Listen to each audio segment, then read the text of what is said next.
प्राय प्रत्येक व्यक्ति आजिका दिन में कपड़ा सफा करने वाशिंग मशीन उपरे निर्भरशील।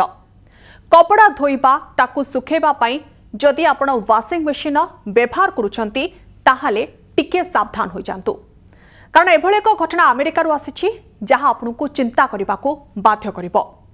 अमेरिकार फ्लोरिडा रे जहाँ हैला ताहा जानिकरी आपण मध्य सतर्क रहिबाकु पड़िबो, कारण फ्लोरिडा रे गोटे परिवार कपड़ा धोइबा परे कपड़ा को ड्राय करबा पई ड्रायर रे पकाई ड्रायर चलाइबा आरंभ करथिले, किंतु ड्रायर टी चली नथिला एवं एक तरल पदार्थ बाहरिबा आरंभ करथिला।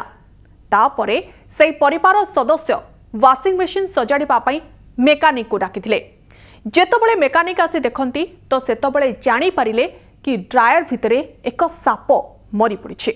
फ्लोरिडार एही परिवार प्रत्येक दिन कपड़ा धोई एहाकु सुखेबा पई वाशिंग मशीन व्यवहार करिथांती, किंतु से दिन जेतबळे ड्रायर व्यवहार कले सेतबळे देखिले कि ड्रायर टी ठीक भाबरे चालू नाही एवं एक तरल पदार्थ सेथरु बाहरिबाकु लागुछि।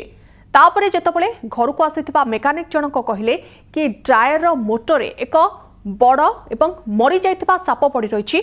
सेतबळे मेकानिक जनक महिला को ए बाबद रे जणाइथिले। महिला जनक जोरे पार्टी करबा आरंभ कर दैथिले। महिला जनक एक टीवी चैनल इंटरव्यू देवा अवसर रे कहिसंती कि जेतबळे से सुनिले मेसिन भितरे सापटी मरी पड़िछि सेतबळे से चिल्लाइबा आरंभ करथिले एवं पाखरे थिबा मेकानिक जनक मध्य मेसिन ठारू खूब दूर को हटि जाइथिले। मेकानिक जनक टीवी चैनल को कहिसंती कि एही घटना सामान्य नुहे, साप ड्रायर रे मध्य निजर रास्ता खोजि पारिबो। मेकानिक जनक एकथा मध्य कहिसंती कि साप पाई बहुत बड़ अघटन घटी थाई पारिथांता, किंतु से खुशी जाहिर करिसंती कि सापटी मरी जाइथिला। तापरे मरी जाइथिबा सापटी को ड्रायर बाहर करबा सहित लोकंकु समय समय रे वाशिंग मशीन को रखिथिबा स्थान रो हटाई ताकू सावधान पूर्वक देखि करी रखिबार परामर्श मते दैछंती मेकानिक जनक।